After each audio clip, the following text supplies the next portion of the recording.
Well, hello everyone. Satsang on the road. Hey everybody, so good to be with you.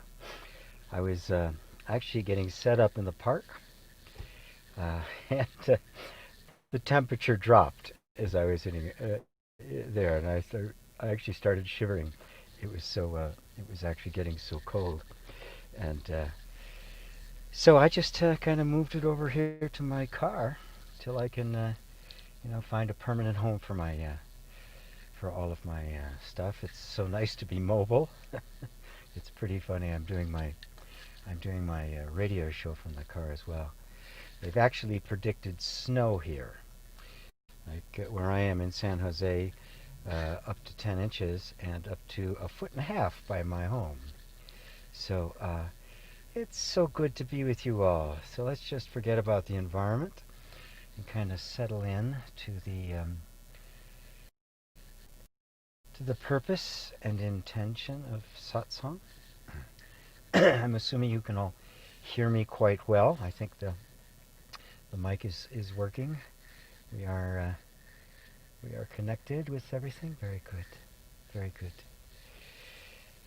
So, mm, let's just kind of settle in, everyone. I don't know what your day has been like or your week uh, in specific, but let's let it go. Whatever it is, whatever kind of energy is running around in your body right now, just kind of settle into this place that is the pure, enlightened witness. And because that witnessing is your true nature. That's what the point of satsang is. Whenever you're communing with your own nature, that is, stepped away from thinking and the normal flow of thoughts. You've stepped away from the engagement with your emotions and the world around you, and you're just kind of watching things happen with a deep intention to know who you are. And that's satsang. It's just the inquiry, your own desire to know what's actually true of you, about you. Now, the truth of you is not something out there that you grab onto. It's not knowledge in that sense of the word. It's an intuitive knowing. You know that you are, right?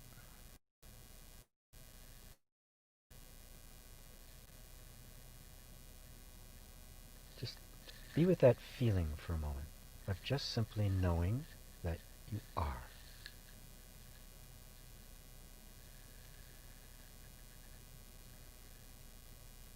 It's really very simple.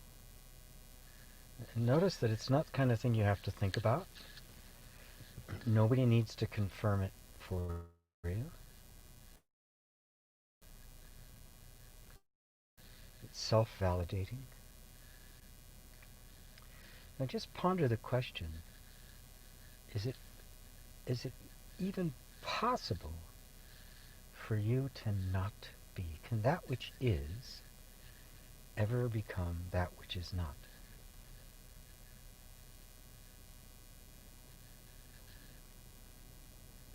That question alone is enough to open the door to a very deep realization that this sense of being is infinite and eternal.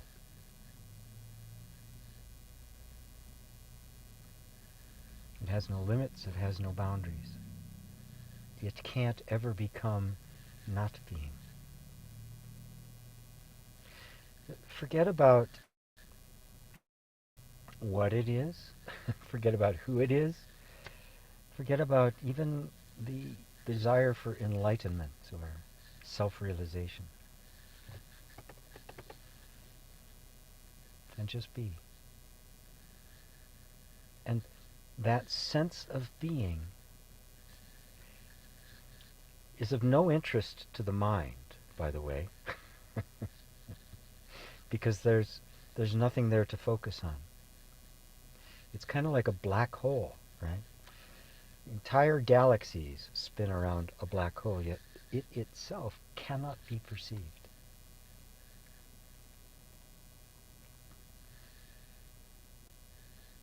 But let that so absorb your attention, that that amazing wonder and mystery of your pure being,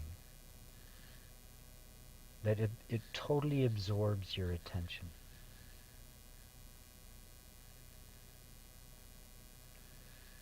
And, and after a while, it'll be far more interesting than anything the mind could ever come up with. Because that's the simple reality.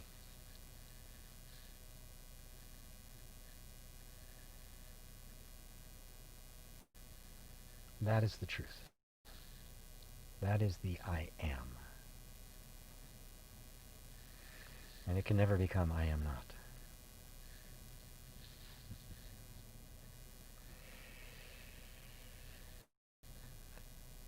Well, let me say hello to people. Faith. Hello, Faith in Algeria. I think I remember. Hi. Hello, everyone. October Paul in Portland, Maine. Hello, sir. John in Ireland. And yeah, Faith in Algeria. See, I remembered. Brian in Virginia. Good day to you, sir. Heather. Hello, Heather. And Patricia in chilly Vancouver. It's a chilly Santa Fe as well. That's why I'm sitting in the car and not sitting outside in the park. Robert Hill. Hello, sir. From Croatia. Ava in Poland. White Flame from Kazakhstan. Wow, wonderful. Hello, White Flame. Hele from Denmark. Hello, Hele. Kuhulika. Good to be a part of the Satsang. Namaste to all. Oops, sorry. Who else? Penny. Hello, Penny. Jay. Hello, G, and everybody. I missed a little bit of the introduction, but did you say you moved again? No, but I have to. I have to because it's getting too cold for me to sit in the park to do satsang. So I'm going to have to find some place where can have a decent internet connection. So far, I haven't found what I'm looking for, so I'm still looking. But I am going to be moving again. I can't even count the number of times I've moved in the last 4 years. Quite a few, actually. Yeah, it's been about 5 years now. Sean the Humble in Scotland. Hello, Sean. Dorte in Denmark. Lydia. Hello, dear Lydia. Hey, from Germany. Nice to be with you all here again. Thanks for making satsang possible, even in the car. Isn't technology wonderful? I've got this little box here that's broadcasting, and we're talking all over the world. And I'm sitting in a car on a relatively busy street in Santa Fe, New Mexico. Chased from the park because it was just too cold to sit outside. I didn't have enough sweaters. Ah, wonderful. Good to see you too, Anne. Anna Maria, happy to see you. David and Elaine, hey GP and everyone, greetings from southeast England. British summertime has ended, so it's an hour earlier for us tonight, 7 p.m. So shorter days and longer nights to look forward to. Yes, and next Sunday, next Sunday we go off of summertime. So it'll be back to 8 o'clock at night for you, and it'll be an hour. Our clocks go back an hour then. So Penny, hello Penny. What is love? What a big question. It's as impossible to define love as it is to define music. Love is a beautiful representation of what beingness is. Because we can't put love into words, but you absolutely know what it is, don't you? We don't have a great concept of it because we can't. It's too diverse. It's too vast, you know. I love being here with you. I love the fact that I have this kind of this kind of equipment, and we have the access to this kind of thing, so I can be with you. We love people. We may have a lover. We love our friends. We love our family. We love our work. We love certain movies. We love books. We love ideas. It's all love, isn't it? But can you define love in and of itself? In and of itself, it's completely mysterious. But you see its signature in everything that we refer to as love. This is such the perfect example, the perfect representation of what being is. You can't define it. It just is. It's the isness of everything. The, the tree has beingness, the stop sign, the car I'm sitting in, the people around me. Is this? It's just one after another manifestation of this indefinable sense of being. That's that's that's that's the only thing you can say about it. It's indefinable and it's infinite. It's inexhaustible. There'll never be any end to what it can, to the forms and manifestations that beingness can take. Universe upon universe upon universe upon universe. Eternity upon eternity. Infinity upon infinity. Like love or like music, right? There's no end to the songs that music can produce, the pieces of music, whether it be just, clapping out a beat, singing a cappella, making something up, humming in the shower, um, to the greatest symphonies and and songs. You can't define music. You can only see its signature expressed, made manifest in form. That's the unity of the formless and the form, of the emptiness and form. This is what the Heart Sutra is referring to, and it says form is emptiness, emptiness is form. The song is music, and music is the song. You can't you can't separate the two. And the same is true of you, because you are the beingness. That sense of being that you know so well, so intimately, manifests itself as everything around you. Every form is that. Every face is the face of God. That's what the word God refers to. It's a metaphor referring to that indescribable beingness, that which is beyond knowledge, beyond any that's the mystery. And you are that. Imagine that. You are that mystery. So, I don't have to tell you what love is. You know what love is. Right? Right, Penny? And it's all you. Every single one of those. This is the wonder. Love, as the infinite principle, cannot be contained or restricted to that which gives form to it, any more than you are limited by your reflection in a mirror. You're not stuck with that image in the mirror.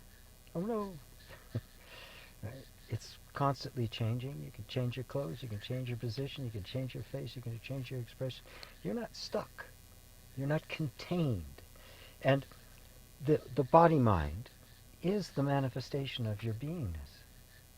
And when we think, when we believe that we are the body-mind, we have this notion, we get this sense that I'm contained in this one form. That's like music feeling as if it's contained in a single song. It might not even be an interesting song, Happy Birthday or something, right? Roll Out the Barrel, right? Be one thing if I was contained in Beethoven's Ninth, but even that would get old, wouldn't it? You're not contained in in this form. This form is simply a momentary vehicle to give expression, to give form to the formless, to be a song for the indefinable music. And yet, music's signature is clearly there. You can look at that and say, oh, that's music, and that's music, and that's music. So look around. Look around where you are, the tree, the squirrel, the car that drives by. That's me, that's me, that's me, that's being, that's being, that's being. It's all you. Knowing that is love. Knowing that you are everything is love. It is the ultimate in self-love. It is infinite, capital S, self-love. Beautiful. Thank you, Penny. Questions, questions, questions. This is the time for it. Please bring out your deepest questions, your freedom questions, as Muji likes to say. Right? Knowledge questions and freedom questions. Knowledge questions are great, things to know that are useful. But questions that lead directly to freedom, ultimate freedom. And what's that freedom? Recognizing that you're music, not the song. That song is just a temporary form, right, that you are taking. This body, this persona, this person, this particular life is just a form you are temporarily using to give expression to yourself.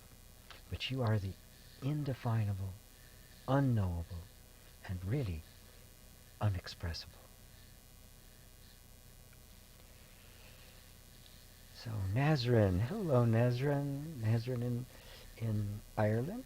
Janet, hello Janet in Scotland. Looking forward to Satsang. Me too. This is my favorite time of the week. Christine in Germany. Barbara in Sweden. Barbro in Sweden. Sorry.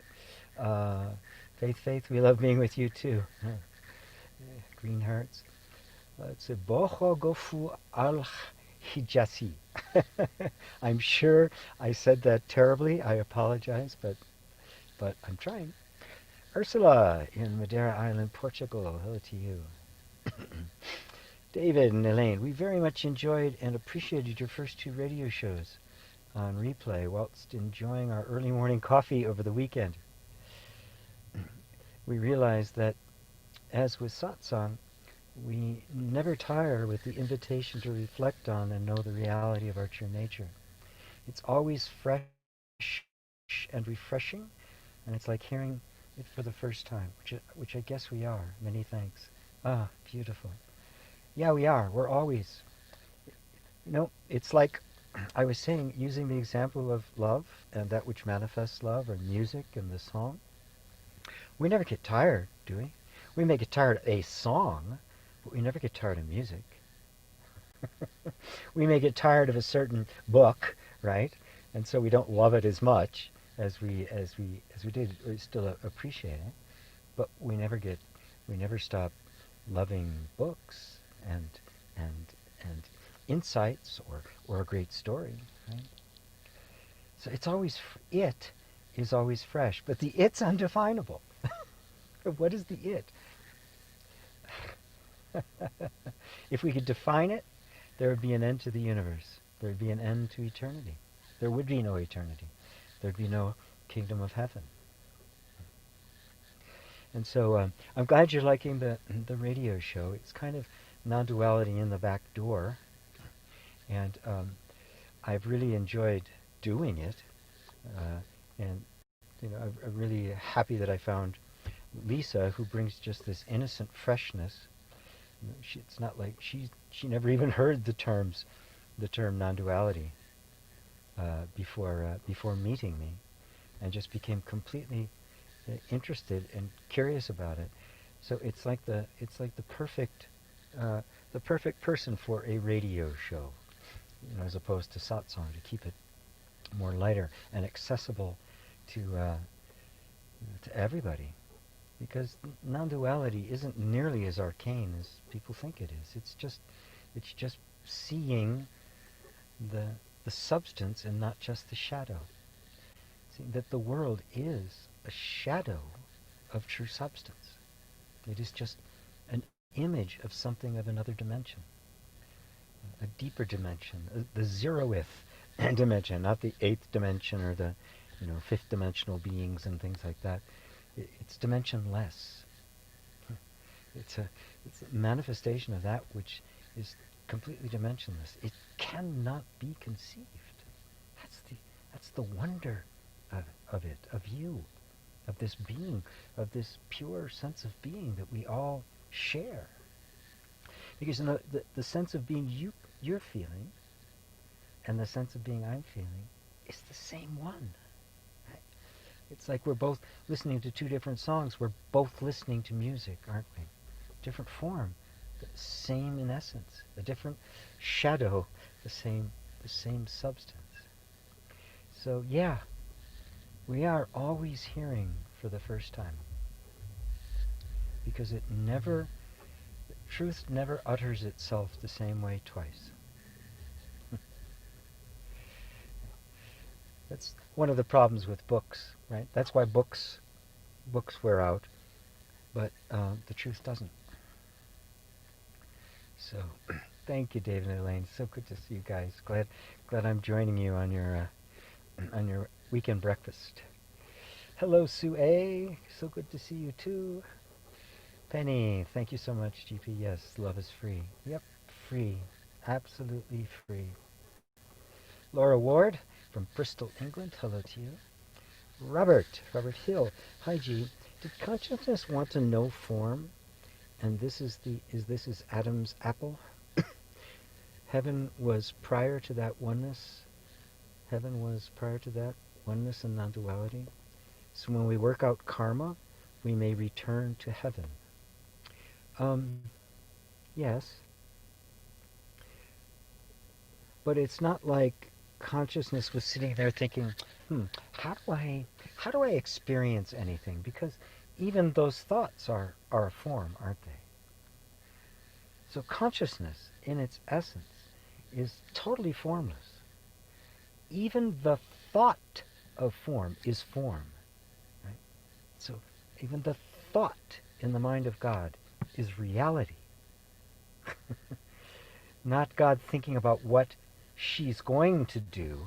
The very thought is the doing. This is the essential unity. This is the oneness and non-duality. And the return to it is simply seeing that you never actually left it. There was just a thought of leaving it. Right? So prior to that thought, you have heaven, oneness, non-duality. But I can hold up my thumb and block out the entire sun. This little thing here, not very big, not even half an inch, 3/4 tops, can block out the entire sun. A thought focused on can blot out everything else around it and create a whole world right there. And in that world, it can have its own rules, its own laws, its own truths, its own whatever, and none of which are true, but they become an experienced reality. That is, an experience. It can't be reality. Reality is what is, not what appears.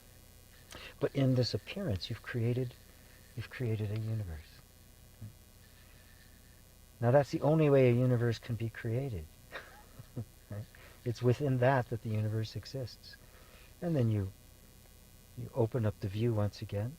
You realize that you are the creator of that universe, that it is simply a matter of your perception. And that's what's referred to as the end of karma, because karma belongs only to this universe that is simply a momentary appearance being called out of the infinite potential of being. So karma is not something you have to work out. Karma belongs only within the dream, only within this imaginary, this self-contained, this created universe. The reality is that you are on the outside of that, and for you, You're timeless. There is no karma. Who's the karma for? The karma is only for the guy in the dream. And the guy in the dream doesn't wake up. You do. And what is the waking up? Waking up is not actually something waking up. It's simply the sleeping one disappears. Just dissolves. You see that you've never been that. As Muji puts it beautifully, I love to quote this, he said, the one who starts the inquiry, meaning this non-dual inquiry, does not finish the inquiry, but is finished by the inquiry.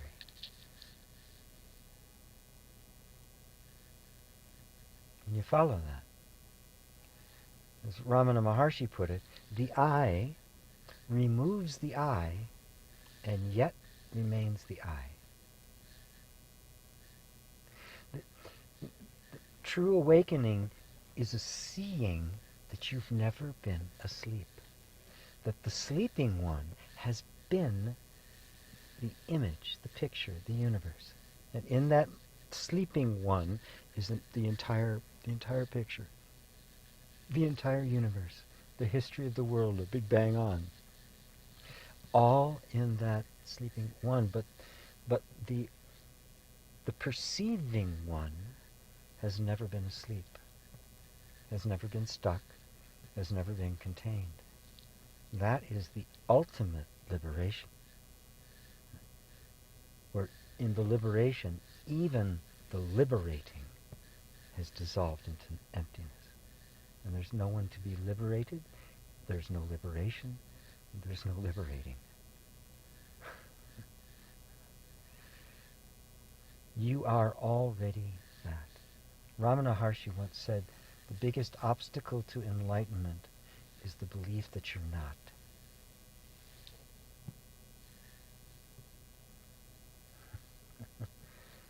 Are you aware? Are you aware of my words? That which is aware is the enlightenment.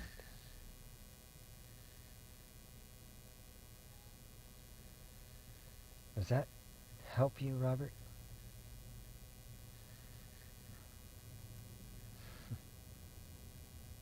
Heaven was, prior to that, oneness and non-duality.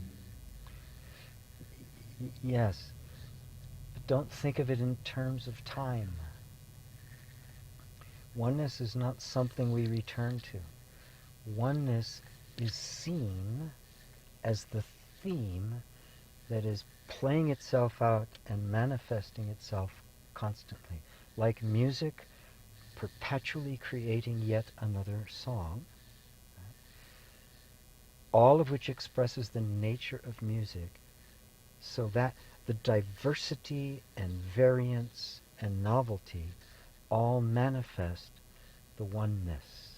The manyness manifests the oneness, so they're not two. We don't return to oneness. You see that the oneness is all there has ever been. Everything is one. The mind cannot grasp this. The mind cannot, no matter how hard you try, you cannot make two one from the perspective of the mind.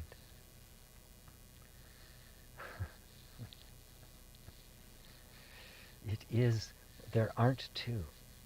There aren't many and one. It transcends all of that. It is beyond that.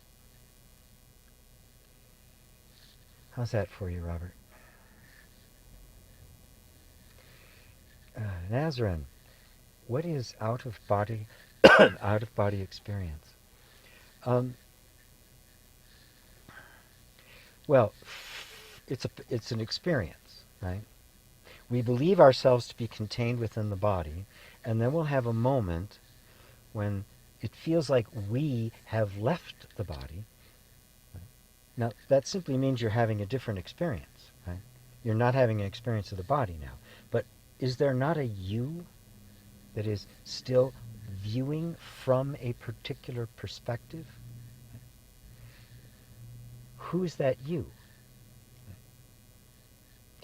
We kind of think of like the soul going out of the body, but that soul still has kind of a definition to it. It's kind of an ephemeral body. It's a body, but I can stick my hand through it, right?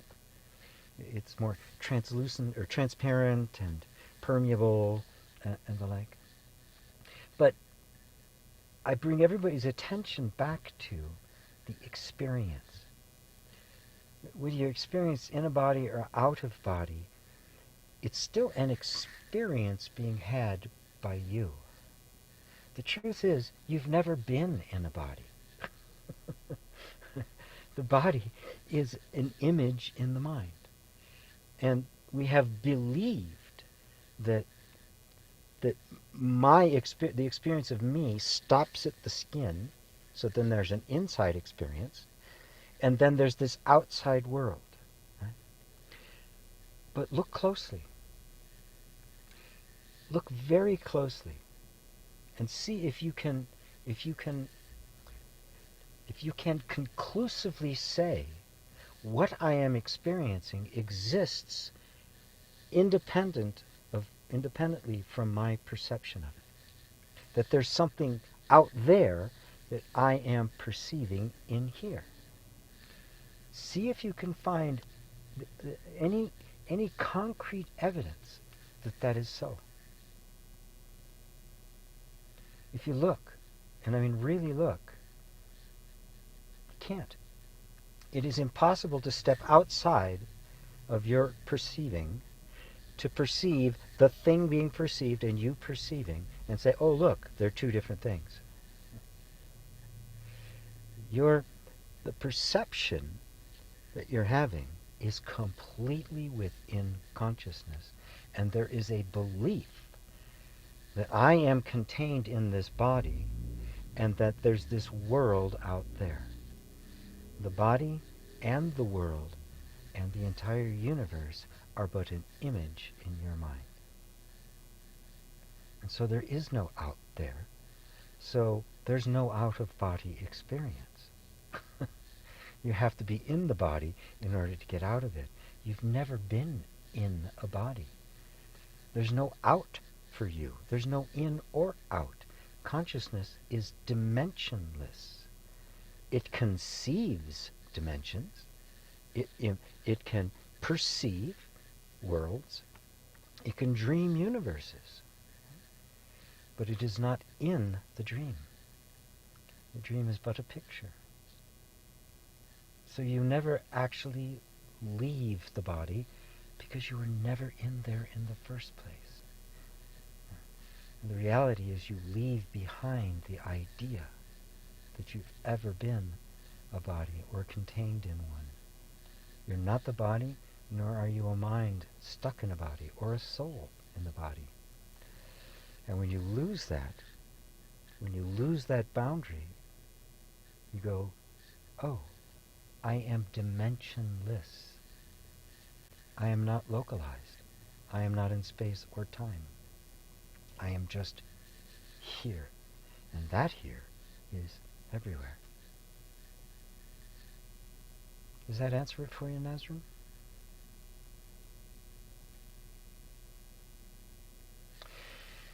Lydia, dear Lydia, when I'm trying new paths in life, and when I'm not sure if these are the right paths, what would you say to do? Can I check somehow if it is the right path, or better just trust and flow with life? Well, how do you know what a right path is until you walk on it? And who determines whether it's right or wrong? Right? What we say right path, wrong path, it's if I walk down a path and it leads a place that I wanted to go, then I say it was the right path. If it isn't where I wanted to go, then I say it was the wrong path, right? After the fact, always after the fact. And then we have this idea that, oh, I have to find the right path. Right? Well, it isn't. What path are you on? That's the right one. How do I know it's the right one? Because it's the one you're on. To quote Nisargadatta, destiny is what happens.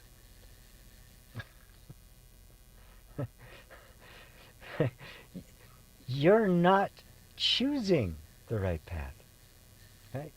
What's going to happen is you're going to go places in life. You're going to have experiences. Right? Those experiences are going to be assessed and judged from a particular perspective.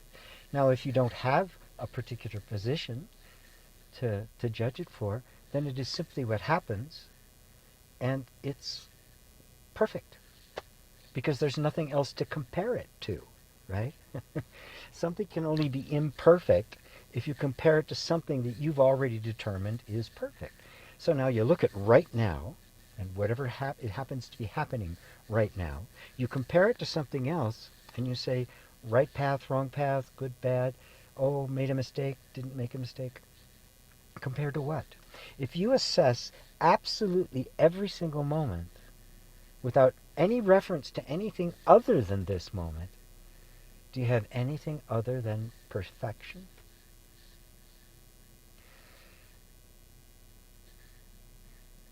Whatever path you're on is the right path. And you know what?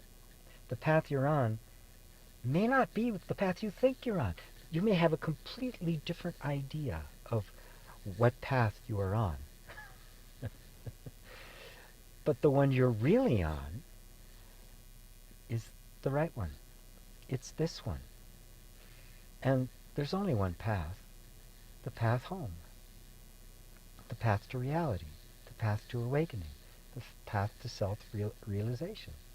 It's the only path there is. Where else are you going to go?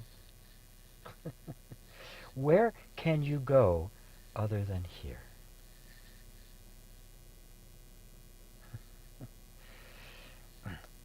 Someone asked Papa G if he made plans, right? Right? How did he plan? What's he going to do with his day? And he says, I wake up in the morning, my shoes start moving, and I get in them. Just flowing, because what could possibly be more perfect than what's happening right now? Now, the only caveat I put on that is don't mistake what we think is happening for what's actually happening. We judge the content of this moment. We say, it should be different, or, things just aren't really going very well in the world right now, right? Well, how else could they go? With what are you comparing them? Don't pass any judgment whatsoever on the content of this moment. Don't let your story about right now color the reality of right now. Always look to see. Look really carefully with completely unbiased eyes, and you'll see the perfection in every single moment. And the only way you can see that is if there's not a distortion of the view caused by some perspective of the mind that says this shouldn't be happening. Yes, it should. How do I know it should? Because it's happening. It's the only criteria I have. What do I compare this moment to say it shouldn't be happening? So now on a very practical level, when you're trying new things, right? And of course, we're always going to do that. Evolving, growing, it's part of the deal, right? And it's fun, right? We don't always want to be doing the same thing, right? So when you're trying new things, you can't make a mistake, right? Even if you think, oh, that was a wrong path. But there's only one way you could say it was a wrong path, and that you got somewhere else, right? It's, I wanted to get here, and I ended up over here. Well, but you'd have to be someplace else to see that. And the only way you could get to that place to see that is through that path. So there's no such thing as a wrong path. You cannot make a mistake. Your mind can't grasp that, Our egos want to decide things. They want to say, this is it. I chose that. You never choose anything. You don't make any choices. A choosing thought appears, right? two directions to go. You're going back and forth, and all of a sudden, I'm going to go this way, right? And this energy and an impulse starts going in that direction, right? And then the ego says, I chose that. No, you didn't. A choosing thought appeared. Now go, follow that choosing thought. Right before that appeared, were you there choosing? Were you actually there? No. Something out of nothing, just this way, and off you went. But then the mind says, well, it worked out. Boy, what a great choice that was. Or this was terrible. It should have gone somewhere else. I made a huge mistake. Right? Always after the fact. Right? Always after the fact. So, can I check somehow if it is the right path? Well, there are some people who use a pendulum, some people who use, muscle testing and things like that.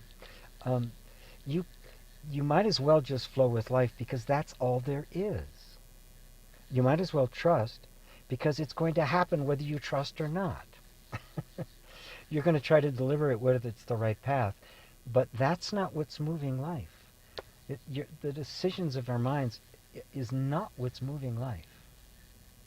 Life is moving on its own. Flow with it. Just hop in the river and let it take you to the ocean. Because that's where it's going to take you. Where is all of these flows? Where do all these paths lead? All rivers lead to the ocean, don't they? And does the river choose to go to the ocean? It's its destiny. And when it hits the ocean, does the river exist anymore? Can we go out into the Gulf of Mexico somewhere and say, there's the Mississippi, 50 miles off the coast. Oh, there's the Mississippi, look at that, right? Or do we look for the Gulf of Mexico when we get to the Pacific Ocean?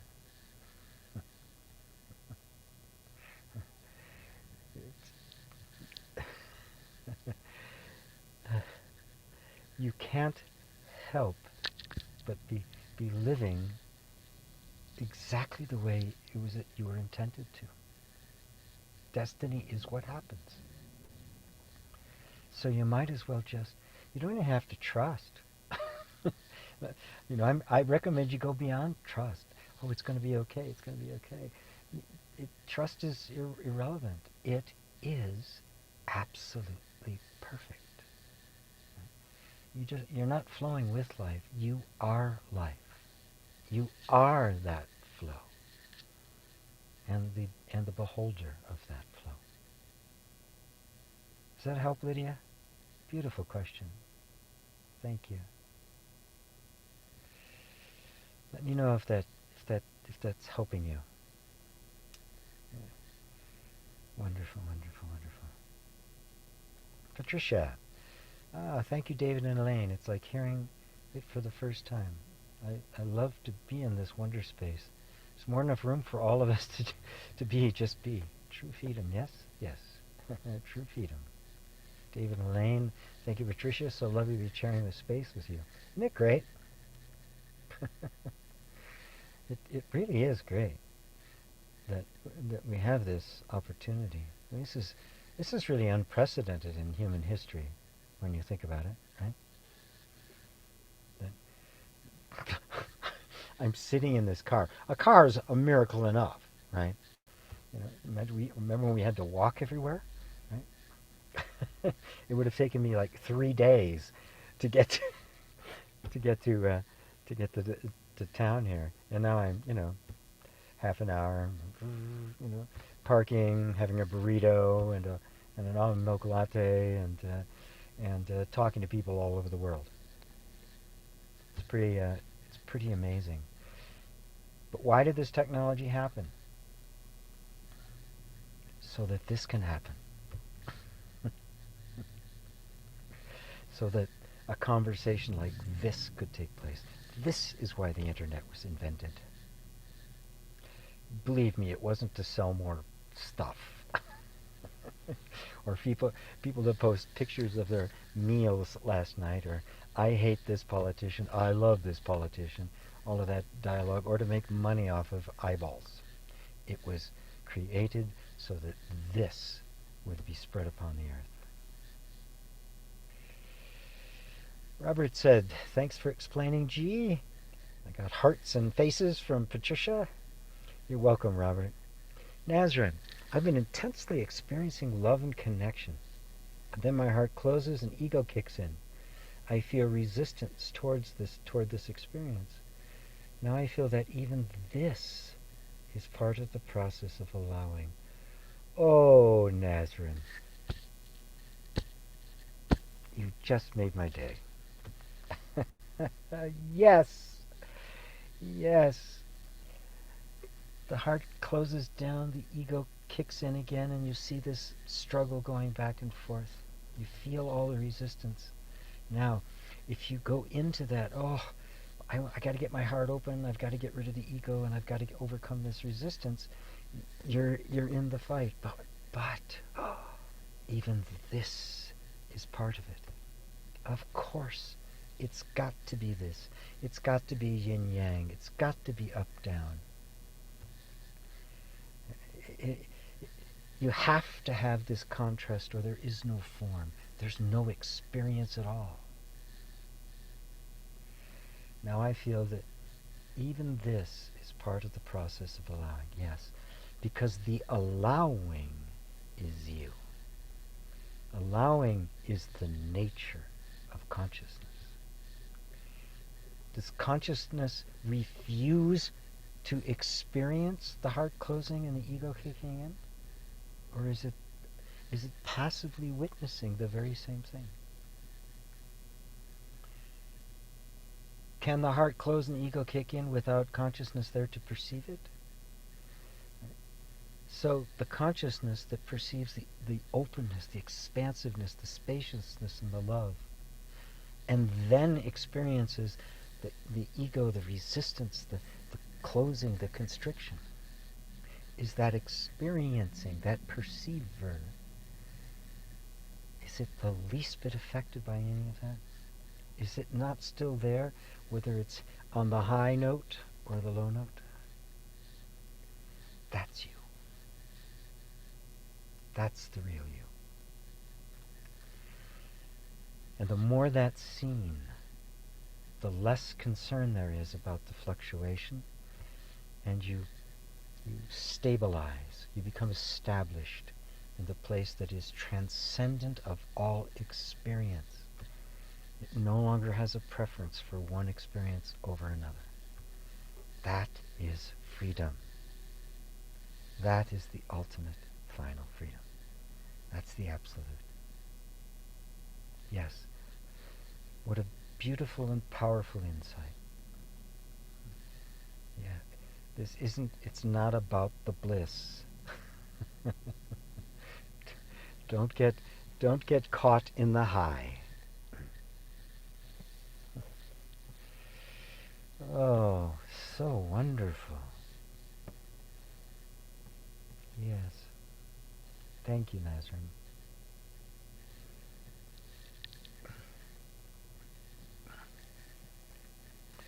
Okay. A bunch of letters in a row that I can't possibly say because they don't spell anything.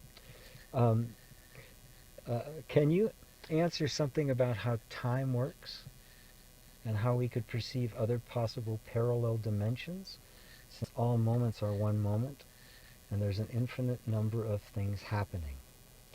Um,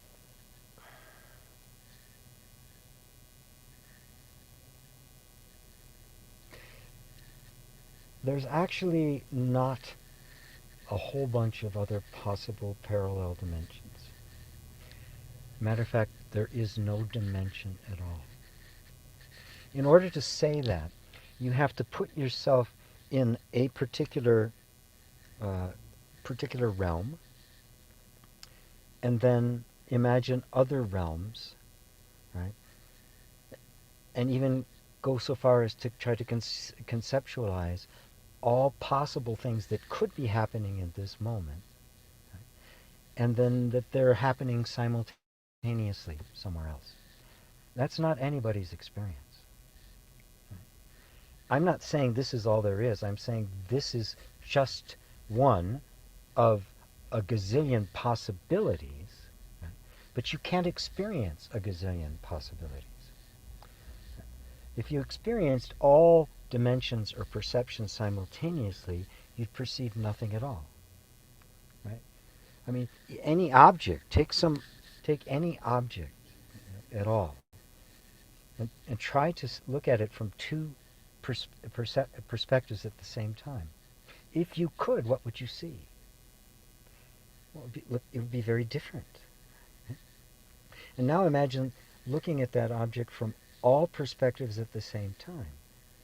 You couldn't see it at all. It'd be gone.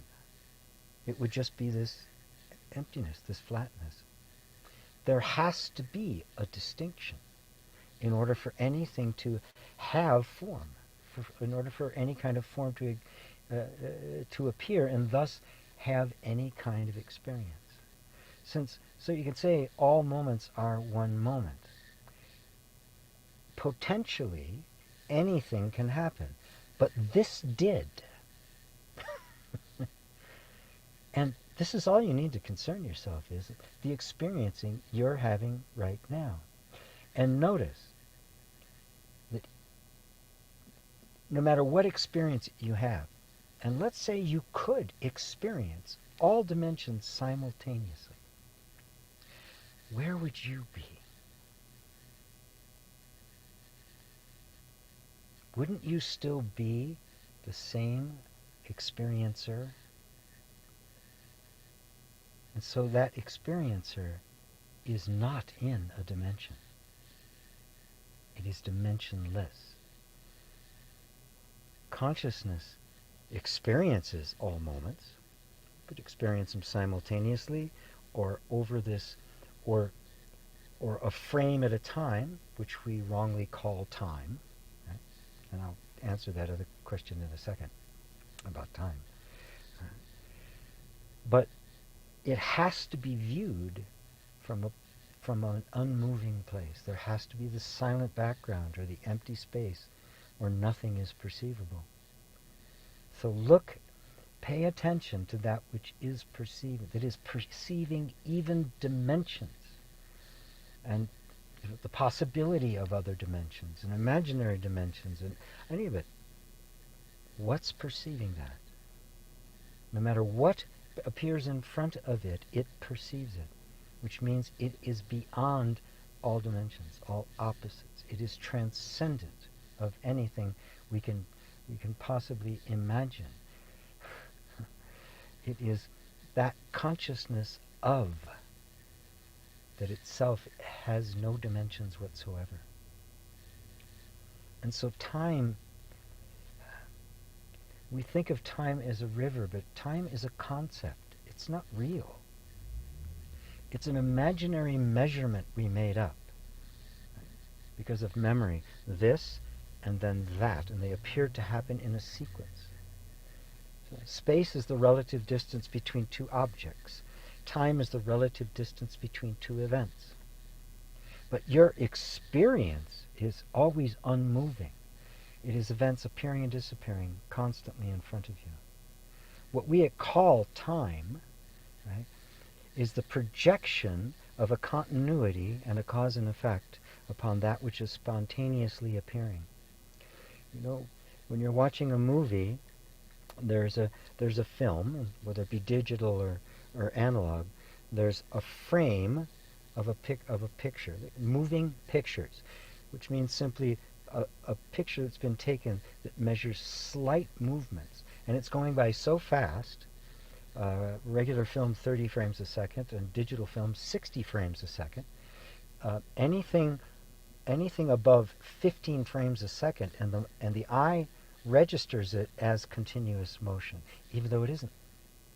And so our experience right now is a constant generating, like a projection of a movie on a screen. And the entire story, the continuity between the two, between all those frames, exists in the perceiver, not in the frames. You could pick out any one of those frames and put them together in any way you wanted to. There's nothing There's nothing absolute about the motion of time, of the film. And in fact, we think in our minds, because we've created this continuity of a story, we see this, we see events unfolding on the screen. We think, this happened because this had happened before. Well, no, it happened because that frame came up in the image, and the story, the continuity, the flow of what we call time, completely within the mind. So the only thing you have to concern yourself with is the nature of the experiencing that you're having right now, the particular experience you have, and you don't need to refer to any other dimensions because they're irrelevant for you. And the most important thing for your attention to be on is the experiencer. Because whether it's one dimension or a million dimensions, it's nothing without you. You have to be the experiencer that compares this dimension and that dimension, and they both appear to you. And you are obviously dimensionless, spaceless, timeless. The mind cannot go here. It can imagine all sorts of different dimensions. It cannot imagine no dimension at all. No space, no time. That's the true nature of consciousness and being. So thank you for that question. I can't say that name. It's not a word. Yeah, it's just a bunch of letters. So a bunch of letters. Let me know if that helped you. Robert Hill. One more thing that's itching me. The universe has a tendency to bring people suffering to wake them up, or more accurately, they themselves bring it about. When awake, will our suffering be less? By definition, the awakening is the end of suffering. The suffering that life, the universe, whatever you want to call it, brings about, is when our expectations and desires and ideas as to how we think things should be are thwarted. And that's the only thing that causes suffering. If I don't have any vested interest in any particular outcome, I cannot suffer. If I do, my happiness or misery will be determined by the outcome. Okay?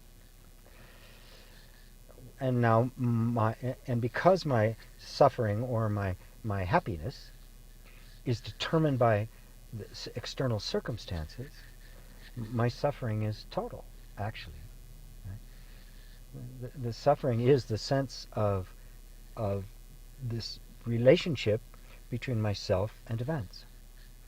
And if I have a vested interest in a particular outcome, until the outcome happens, I'm going to suffer a certain amount of discontent because I don't have what I want. And then if the result is me not getting what I want, now I have acute suffering. And if I do get what I want, there's a sense of the relief from suffering, and then there's a feeling of happiness. Well, that feeling of happiness is actually there all the time, but because we have projected it on objects, we don't experience it. Awakening is the end of suffering. Not the end of experience, not the end of pain, but the end of suffering. And suffering is the relationship we have with events. And that relationship fundamentally, the fundamental nature of the ego is, I don't like it. I'm against it. I don't want that. And then it happens, and I suffer because it's happened. I don't suffer because that's happened. I suffer because I didn't want it to happen. I wanted something else to happen, thus I suffer. That's the only cause of suffering, my disagreement with the way things are. That's it. I take now, and I compare it to something else, and I say, this isn't good. This shouldn't be happening, right? This should be happening, and I make suffering. But this is happening. If I have no argument with what's happening, I don't suffer. That seeing that and recognizing that that which is arguing against reality is the ego and not me, you're awake. Even a glimpse of that has pointed you in the direction of full self-realization. Because that's all there is to suffering. That's all there is. Suffering is all psychological. Now, that doesn't mean we don't have pain, loss, grief, of course. But if I don't resist it, if I just accept it as part of my experience of life, I will feel it. And just the other day, somebody said to me, I can't remember, I think it may even be somebody who was here, that there was this feeling that even though they were grieving, there was still like a happiness, a contentment in it. It wasn't suffering, just experience, the richness and the diversity of experience. So, yes, when we become, for the most part, we're just struggling with life, right? And one of the first symptoms of awakening is we actually do begin to feel the suffering, right?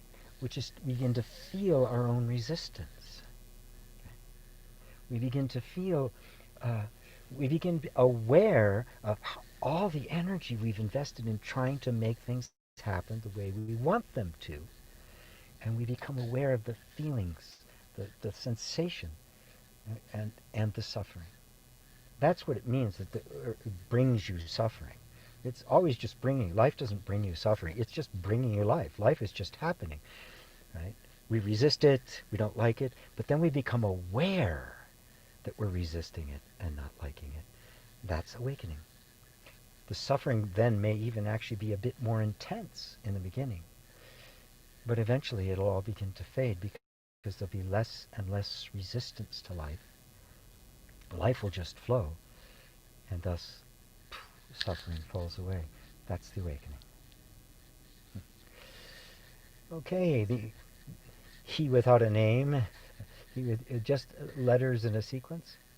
Something is going to bother me. I will seemingly randomly know something that eventually will happen days later, exactly how I thought about it, like I saw through a curtain for a second. What is this? You saw through a curtain for a second. Time is not what we think it is. Now, you could say, did it happen because I thought of it? Did I think of it and because it was going to happen? When you try to look at it from the perspective of time, you really get wrapped up in your shorts. Right? It's an experience that for a moment you slipped out of time. Stuff just kind of got confused. I've had dreams that came to be. You could try to figure it out. I was super duper consciousness looking down and all that stuff. It's not worth it, right? Just again, what's most important? You, the perceiver of it, right? You had a thought, or a picture, or a dream, or something, vivid enough that it got your attention, and then you saw the whole thing play out a couple days later. It's like, sometimes you'll think of somebody and they'll call you, right? We want to try to explain those things. What I say is that all of that will become clear, right? And it's impossible to understand it when you're looking at it from the point of view of time. If you take time out of the equation, well, it's not a problem at all. Time is this idea that events flow linearly. They don't. It's like everything is happening simultaneously, but even that we conceive of in time. We're trying to think of everything happened at the same time. It's multidimensional, right? Which means and you are are outside of all of those dimensions, because both of those appeared to you. Now, where were you? Now, I experienced this, then I experienced that. Who's the I? That's what's most important. The mind's really interested in how this whole thing works. It's not important. You can figure all that out, and you won't alleviate any suffering. But when you know who you are, then all the rest of this becomes clear, and you're free of suffering, and that's what I'm about. I'm not interested in anything unless it leads directly to a cessation of suffering. And at the root of all suffering is an ignorance of who I am. Bring your attention to the one having the experience. Who are you? Who is it that is perceiving even time? Even space is something just perceived by that which is beyond even space. Ponder the magnitude of your being. And then all of this will become clear. But thank you for these questions. I love the depth and the curiosity about these things. I just want to point you towards that which will not only answer all of these questions, it'll answer the questions you're not even asking yet. Right? That are under all of this. So the real question is, what is the actual nature of reality? Well, the actual nature of reality is you. The simple sense of your own being. You are what is. Everything else is an appearance. Appearances come and go. What is forever. David. Hello, David. Hi, G. Question on cause and effect. I've heard you talk on how we cannot make ourselves wake up. It cannot be caused by anything. But can we cause the dropping of the false self through inquiry?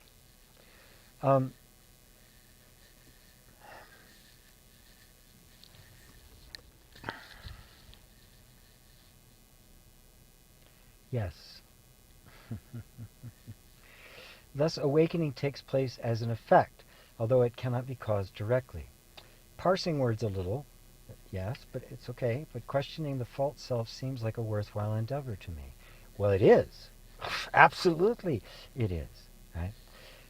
But the questioning of the false self, what is it that would look at the false self and say that's the false self? Can the false self do that?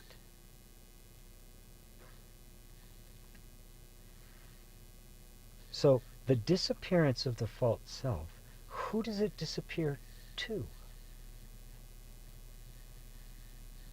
The true self. Obviously, right? Only the truth can recognize truth and falsity. Falsity cannot recognize falsity as falsity. It looks at the truth as false, and as the false is true, right? That's the nature of the false self, which isn't a self, it's a sense of self. And because it isn't really a self, it's just a thought of self, it doesn't wake up. That which to our senses looks as if something wakes up is actually an illusion. The sleeper disappears. And you find that right now, are you not aware of my words? You're aware of your question. Now, is that awareness ever going to be anything other than that awareness? Right? If the picture changes from somebody sound asleep to somebody awakening, is that awareness any different? So even the image of the awakened one is just an image appearing in front of the infinite awake. So it's not being caused because it's not asleep. The false sense drops away. And we experience that as the wonder, the mystery, the beauty that we would call the awakening experience, that you have awakening. But even the awakening appears to that which was never asleep. Right? Can you follow that? Because it is true. If it was caused, if the awakening was something that was caused, then it would have an ending, right? There'd be an eternity in front of that moment, right? There's that moment, and then it would have to have an ending. Right? It can't continue. Everything that has a beginning has an end. That's just the way it is. So it can't. It has to be causeless. So the sun is blocked by a cloud. When the cloud disappears, has the sun been caused?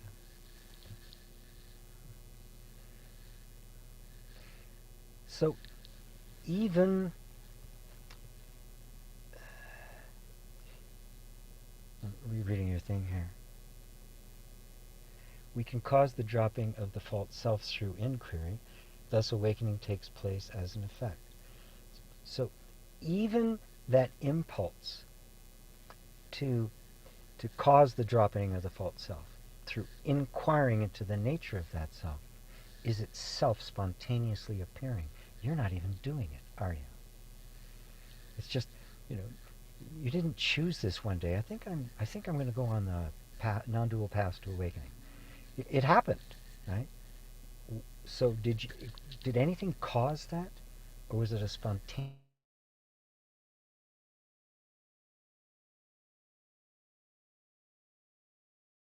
Examine it closely. Yeah. I blanked out there for a second.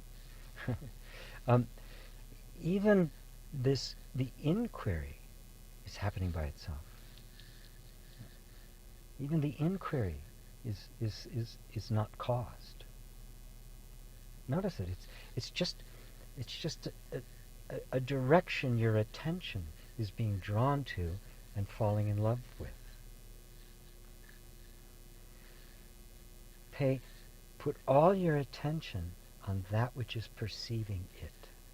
All of this. And you'll find that the asleep and the awakening are both part of the dream. And you've never been in it. The one who starts the inquiry does not finish the inquiry, but is finished by the inquiry. And obviously, it's not the false self that can drop the false self. Only the true self can drop the false self. And hasn't that been here the whole time? So it has not been caused. Truth does not have a cause. And so self-realization is eternal. You are already awake. It wasn't caused. You're already there. There's just this thought that you're not. And an imaginary someone who believes that thought. The self doesn't even believe that thought. It's just witnessing the belief and the believer, which are one. The dream and the dreamer are one. You can't have a dream without a dreamer, and vice versa. And both appear to be eternally awake. Is that right? Got it? Is that clearer, David? Beautiful question. Thank you. Thank you. I love the depth of these questions. This is wonderful. So much fun sitting in my car. So funny. Chuck Ash. Chuck, you're an amazing guide. Can never fully express my gratitude for your love and compassion for guiding me to die on the cushion. I love that phrase. And you're very welcome. You're just the best way to express gratitude for it is to eat it thoroughly, digest it, and then share it. You know, when you eat the food, it becomes the body, doesn't it? I mean, talk about amazing alchemy. You know, the transformation of, a double bacon cheeseburger a couple hours later is brain cells. I mean, talk about alchemy, right? The spiritual food you take and digest becomes you. And then you die on the cushion. That everything that is not you dies on the cushion. But you find the most beautiful thing. You know, the ego doesn't die. There's no such thing as an ego death. You can't kill Mickey Mouse. He'd never had an existence in the first place. It was always imaginary. The ego is simply a belief. The false self is a belief. So it's not something that was born and is going to die. In fact, nothing has ever been born. No thing exists.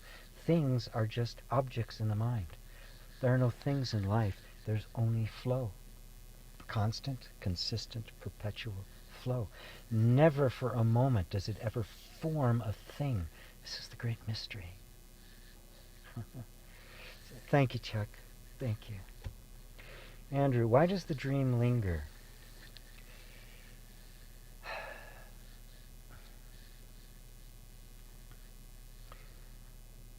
The dream is perpetuated only by our belief in it. The dream has no separate existence. You can't have a dream without a dreamer, right? So it can't linger. It has no power to linger. It cannot hold you. It cannot convince you because there's nothing there. It's not sentient. It's not an object. It has no objective existence. Right? It's your belief. Why does the dream linger? Because you say it does. Stop saying it's lingering. It isn't. Nothing lingers. Everything's a constant flow. The dream is simply a thought that says, I'm dreaming. It's a thought that says, oh, there's this world, this false self. How do I get rid of it? Look at the whole picture. What's there to get rid of? It's just a thought. And the thought, I've got to get rid of it, is another thought. And the idea that there's somebody stuck and somebody dreaming is just another thought being perceived by what? Look at what's actually perceiving. Is no matter what is being perceived, dream or fact or fiction or reality or unreality, right? One thing is undeniable, the perceiving of it. Is that perceiving ever confused? Am I perceiving? Not perceiving. It's just perceiving. It's constant, unchanging, absolutely unmoving. Think back to when you were 5, 10, 20 years old, right? The experience itself of knowing, of perceiving, has that ever been any different? Never. That is you, right? Now, whether it's the thought that this experience is real is just a thought. And then the experience, oh, it's not real, it's a dream, is another thought.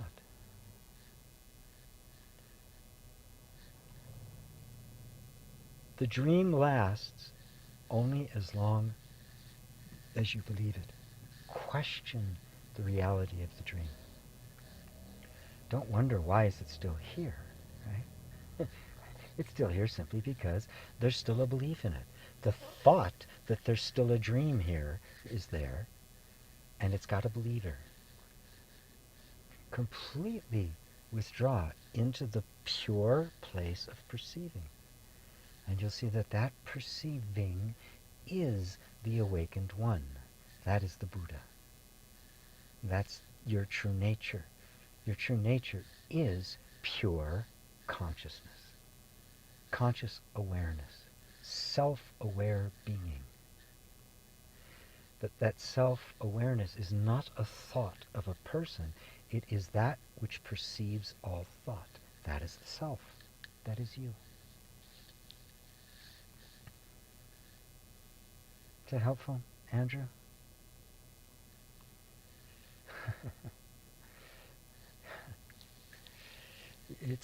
It is so very subtle and it is so direct. Why is this happening? Because you believe it to be happening. Period. Throw out all your thoughts. There's a saying in Zen, don't seek enlightenment, just drop your opinions. Drop your perceptions, drop your thoughts, and just be with the pure experience of self-aware being. That's it. That's all you have to do. That's not even a practice, is it? Or a process. And ultimately, it doesn't even take any effort because it's happening all the time. It just happens. Himank, can we ever completely start over? Like maybe it's part of our path to completely disassociate with an older identity self and create, adapt a brand new one? Well, that happens all the time, right? You know, you don't have the same identity you did when you were 5 or when you were 15. You're just going through puberty, or the same identity when you graduated from college. Identity isn't a thing, right? It's just a particular collection of thoughts and memories and the like, and those are constantly recycling, constantly becoming something new. So the identity isn't a thing that you have or get rid of. It's just what we call that is like a time slice. We call the identity. If I take a time slice and here's my beliefs and thoughts and feelings and experiences and memories right in this moment, that's identity. Right? But notice it's never standing still. So identity isn't a thing. It too is just a flow. But the mind turns it into a thing. So, I am this thing, and I want to make a new thing. Right? And that's of course the whole law of attraction, metaphysics, the whole thing about self-help, about creating a new version of myself, right? A better version of myself. Well, you can do that, and it will be as imaginary as the one you left behind. Maybe more functional as far as the world is concerned, maybe more successful, maybe less than, because there's always a balance in the universe, right? If I become successful at this, right, there's a focus of attention needed, and of course, with every new phase of experience, it has a new phase of problems that comes with it, right? So every success brings with it, the downside, the dark side of that success. We always imagine we can attain some state of this perfect success where everything will just be right and everything will be just the way I want it. Not possible. It doesn't happen. With the yang comes the yin. It's it's inevitable. So can we ever completely start over? We don't need to, right? You are not becoming one thing after another. You're just having a different experience, right? Which is constantly changing. Right? And of course, if your attention, the more aware you are, the more awake you are, the more discriminating you are, the less asleep you are. And asleep simply means you're just going along with old habits and patterns. But when you become conscious and you're discriminating between the quality of one thought or one direction over another, naturally your life is going to improve. And with it a sense of identity. But no sense of identity is you. It is always transient. It is always changing. Right? We want to think that I'm going to get to this version of myself and this is me. No. The true you is formless. If you could say, this is me, it wouldn't take very long before you go, I don't want to be me anymore. I don't care what it is you desire. If you get your heart's desire, it might be a day, it may be a year, but you'll be selling that heart's desire on eBay. I guarantee it. Right? Because it is not the nature of consciousness to get frozen into anything, stuck in a container. Right? The container can be there. You can put on that costume for a minute, and then you take it off. So the identity is simply the costume you've taken on. And of course, if you think that costume is you, you really want to trade it in for a better costume, right? Even if when you first put it on, hey, this is pretty cool. I'm Spider-Man, right? Oh, now I want to be Superman, right? and then it'll be Ultraman or whatever, beyond, and then the beyond, right? So disassociate from identifying. You are not what you appear to be. The momentary form that you need to take in order to function in the world, to say hello, right, to answer to your name, isn't you. It is a convention of thinking, nothing more. The more you do that, the more you liberate sense of self from identity, you won't have to adopt a new identity. Because an identity is always some kind of constriction. You're frozen to a certain degree.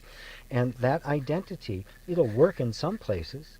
It won't work in every place. But if you're nobody, if you have no identity, every moment identity is being created and destroyed, created and destroyed. Boom, boom. Worlds come, worlds go. Worlds come, worlds go.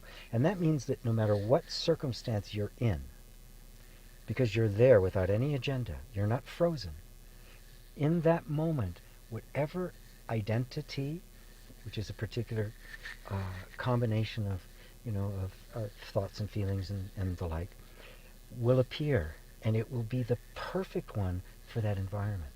You will become the ultimate Swiss Army knife. So then identities appear, they come and go. Whatever's perfectly appropriate for this moment, for this environment, that will appear, and then it will disappear because it's no longer valid. So you don't need to become a better identity. It's not, okay, I've got the Swiss Army knife. I just need these two guys. I just need the can opener and the nail file, right? So I've opened my can, and I'm filing my nails, but all of a sudden, I need a knife and a toothpick. Oh my God, what am I going to do? If I'm the knife, if I'm the whole thing, then whatever I need. But if I think I'm just that, okay, I got to make a new identity. And now I'm going to be the toothpick, the toothpick and the shoe shiner or whatever. These aren't really great, they're not brilliant examples. What can I say? But are you getting the point? Identity is not something. It doesn't get created and destroyed, right? Just Mickey Mouse, it wasn't born, and it's not going to die because it never lived. It's just imaginary. Identity is like that, And Steamboat Willie does not resemble the modern. Even Mickey Mouse has evolved, right?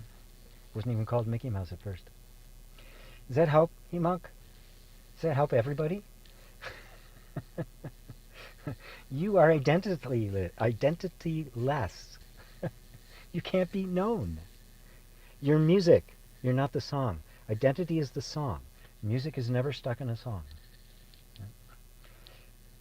Don't go into a concert hall and try to play some hip hop thing, right? Hip hop where hip hop belongs. The concert halls where concert hall belongs. Don't try to mix them up. It won't work. Everything has a place. Everything is part of the environment. Let yourself be as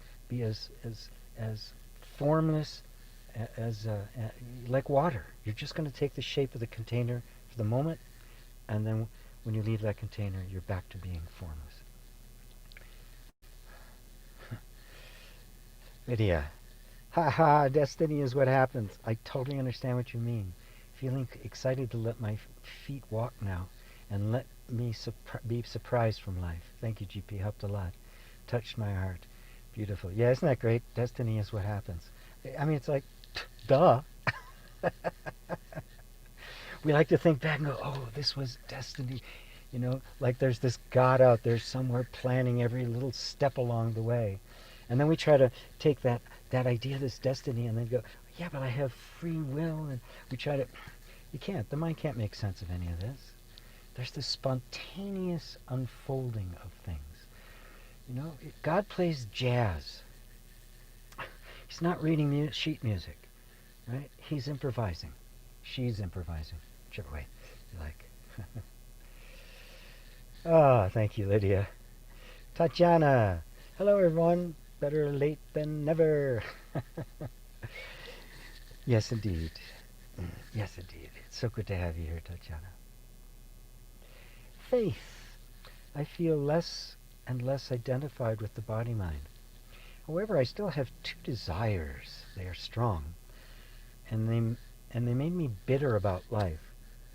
But she did not give me them, no matter what I tried. How can I get rid of them? Well, what's the difference about being bitter that you didn't get them, and now you're trying to get rid of them, right? That's the mind. That's the ego. I really, really want this. Oh my God, I don't want this. Get rid of this, right? I really want this. Now I'm going to sell it on eBay, right? So notice desire is just a function of life, right? You don't have to get rid of desires, right? You simply have to see them for what they are. Now look, if you completely lost desire, and people talk about the desireless state, and they try to imagine themselves as a human being, as a person without any desires. Well, a person without any desires would die in moments. It would, well, not moments. You wouldn't eat, you had no friend, nothing. You wouldn't go to work. Nothing, right? Life is simply, desire is the energy of life. That's the juice of life.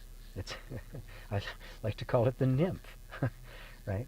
That's all it is the desire to perpetuate itself, to experience, to reproduce, to taste, to enjoy, to relish. Right? Perfectly natural. Right? Now, when I get a sense of identity wrapped up in that, and I begin to think that I need these desires, that this desire is mine, I've got to make it happen. I've got to do something with it. And if I don't get it, I'm going to be unhappy. This is what we do.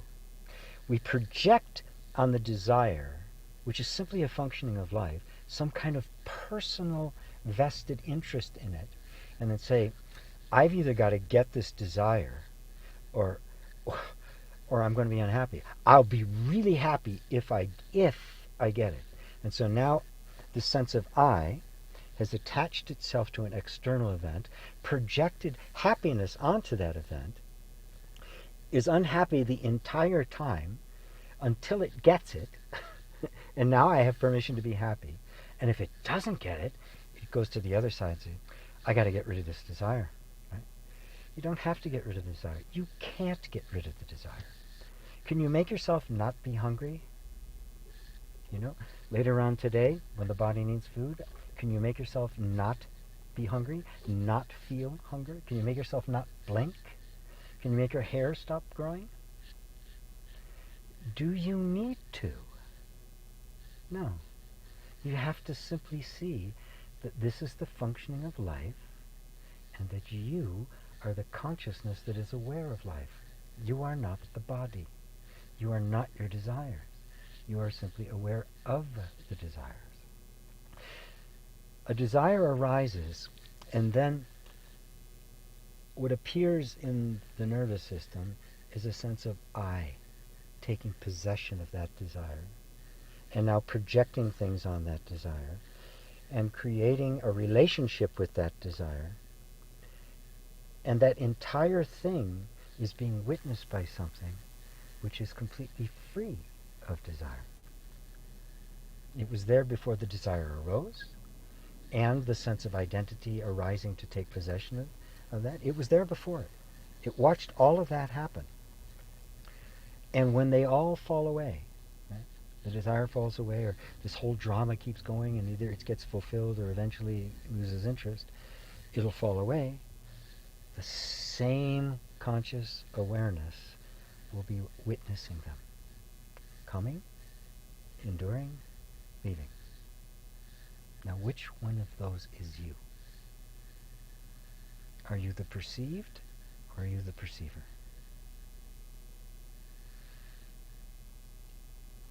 The ego is simply the thought that arises that says, this is my desire. Now, without that thought, just take that out of the picture. My desire. I've got to fulfill it. I won't be happy unless it's fulfilled. Right? Take that away. Right? And the desire's there now. Is there any problem with the desire? Is there anything wrong with it? Does it matter to you whether it's fulfilled or not? If it's fulfilled, you have a certain kind of experience. If it isn't, you have a different kind of experience. But are you any different no matter what happens? So it's just this thought that takes possession of the desire. That's the egoic mind. That egoic mind is just a thought. I really got to get you to see that, right? It's just a thought.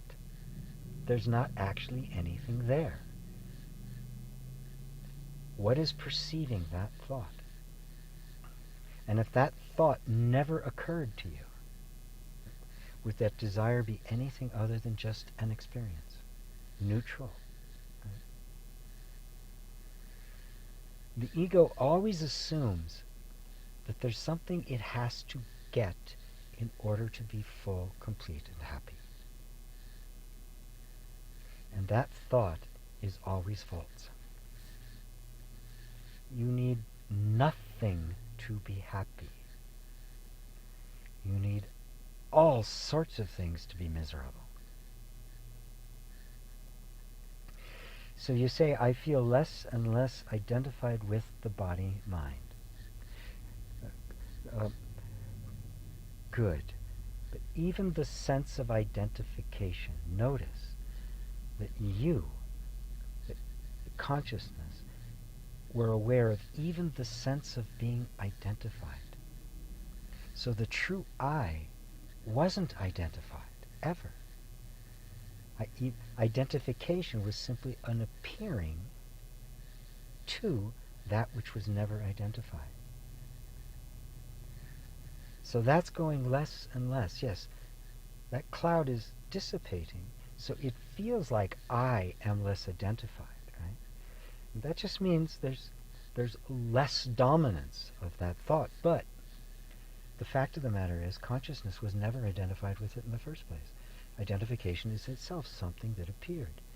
And so now, at this phase of it disappearing, it says that, but I still have two desires and they're strong.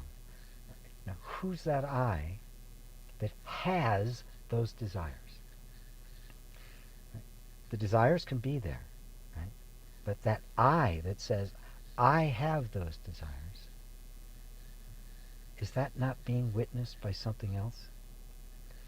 Does that have an attachment or an aversion to the desire? Or is it simply aware, which means it's in perpetual freedom? Is this landing for you, Faith? It's very, very important. This is a subtlety, right? It gets to be very, very subtle stuff here. But we really want to disidentify completely with any I at all. The thought I, right, is just a thought. The Absolute doesn't even think I, because I and other, right? There is no other. So there is no I. There's just pure awareness.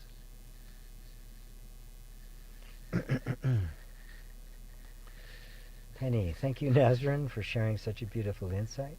Power of allowing. Thank you, Penny. Lisa, dimensionless. That actually answers so many questions for me. Thank you. Very good. Consciousness has no dimension. Beautiful. Yes, it's dimensionless, right? We want to talk about all the different dimensions, and we're going to commune, and people channel the people from the 12th dimension and things like that, and we're opening up with 200 strands of DNA, entering into the dimension of fifth dimension of light and stuff. Those are all in the mind. How many are there? Who knows? 50, a billion, infinite. Who cares? I have no dimension. The I has no dimension. The true I is not in space-time. If it would be subject to space-time. Right? The infinite is not subject to anything. By the way, everybody, Lisa Berry here, who's just made these comments, is my on-air producer, my co-host on my radio show. So you can, and in fact, the very fact that I have a radio show, those of you who are enjoying it, you can thank her, because if it hadn't been for her, I just couldn't have pulled it off. So give credit where credit is due. So you can all. And by the way, gpwalsh.com/FOE. And there'll be a little place where you can register. I'll let you know about the shows. As soon as I get through this other pile of stuff I have to do, and I can get back to sending out regular emails and the like. So thank you, Lisa. Andre. Hello, Andre. Dear GP, blah, blah, blah. I experienced not being in the body, actually being nowhere, but it was very traumatic, not pleasant at all. I guess our actual position of being embodied is what we really wanted.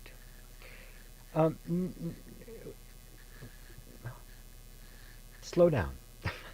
Slow down. Let's make sure we're clear about this, right? I experienced not being in the body. All right. So you have this experience of being in the body. And then there's an experience like the body falls away. And I'm not really anywhere, right? Now, of course, from our normal perspective, from our normal way of place we perceive, that's going to be very frightening because there's no point of reference. It's almost like getting amnesia. You have no idea who you are. All your points of reference are gone, and that can be actually frightening. You said it was traumatic. It wasn't pleasant at all. Right? Yes. I'm not trying to get people to have experiences of not having a body, right? Out-of-body experiences or anything like that. Or ego death. No experience. You don't need any experience. I bring your attention to the experiencer. So you were there, and in your normal state of mind, there's this experience of the body. And it's a good reference point, right? Nice and solid. Here I am. I'm sitting in my car, looking at the screen. I know where I am, right? So I'm having this experience. And then, for whatever reason, I have quite an extraordinary experience. That is, not ordinary. And ordinary simply being what I normally experience. And suddenly it's this feeling as if I don't have a point of reference, right? Okay, so now there's me having the experience of a body, and now there's this same me having experience of being out of the body, and that very same me having an experience, an interpretation of that experience that this isn't pleasant. Fear running through the body, some tension, this experience of, an embodied experience of some sort, right? It's not about having that kind of an experience. That's not awakening, okay? That's just a different kind of experience. Maybe an extraordinary one. It can be extremely blissful, which is even worse in a lot of ways because it makes us even more attached to it, right? But what's the common thread? What's the common thread, Andre?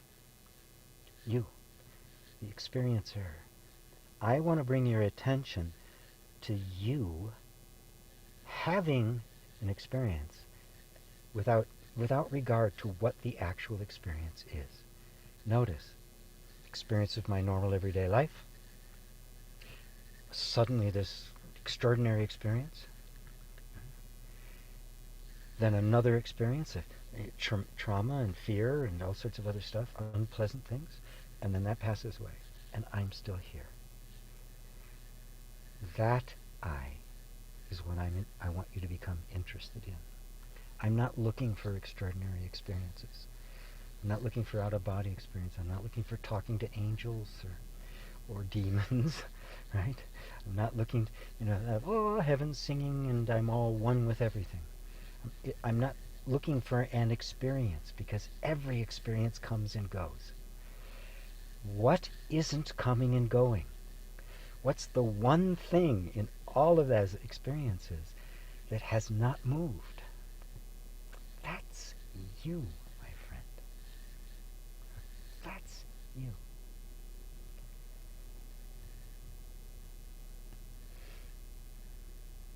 How's that, Andre?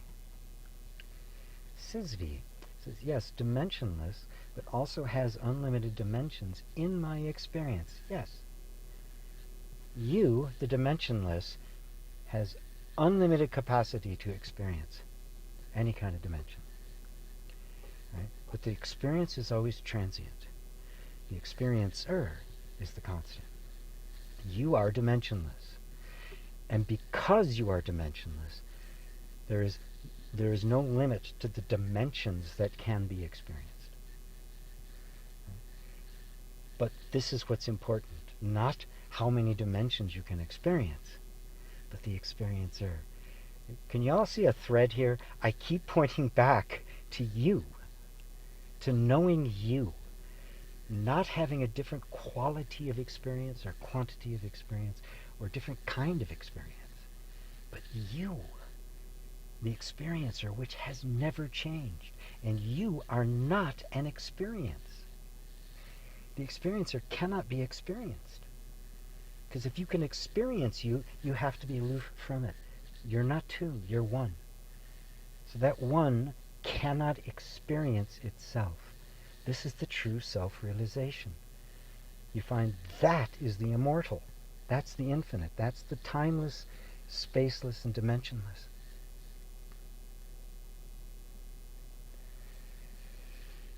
Thank you, Sisvi. Sisvi. Daryl says hello. Hello to Daryl. Noel, hi from the Netherlands. Hello, Noel. Roberto, good to see you. Hilmank. Whoops. Where'd it go? Oh my goodness. I'm not sure I'm going to get to all of these today. I just realized something. Gee, the most beautiful thing about life is myself. I'm the one experiencing everything. Everything is being perceived by my own senses, no one else. Yes, the sole perceiver. Now follow that. I am the one experiencing everything. Okay, even the sense of identity, you are experienced. So you have no identity. You have no boundaries. So how many of us are there?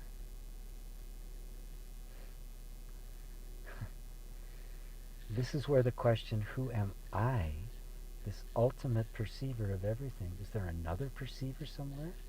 Or is this it? I alone am. It is the one I am. It's not an I am Himank and I am Brian and I am Roberto and I am GP. There's only one I am. Only he knows him. Only God knows God. Only awareness is aware. This is the one being.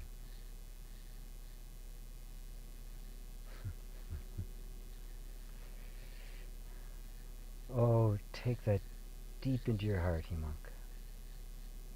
And then I won't be able to call you Himank anymore. I'll just call you myself.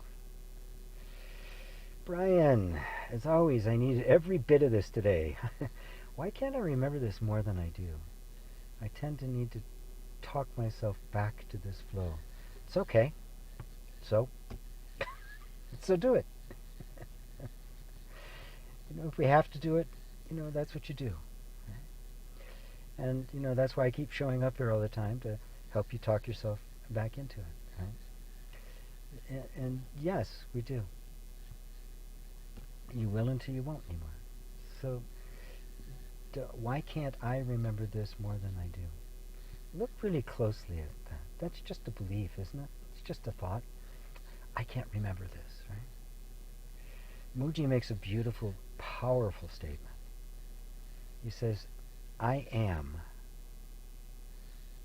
Before the belief, the idea that I could forget, or the idea that I needed to remember, was believed. The thought, why can't I remember this more than I do? What if that thought never occurred to you? Would you still be here? It's just a thought. Oh, I can't remember this. Why don't I remember this more? To whom is that thought appearing? And that which is perceiving that thought, does it need to be remembered? And if something is forgotten and then remembered, is that which said it's forgot, it didn't have that thought and then had it again, is that any different?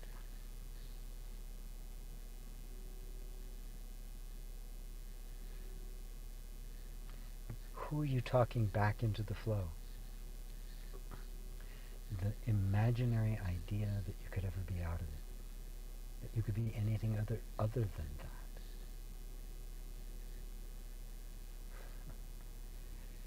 Brian, I love you.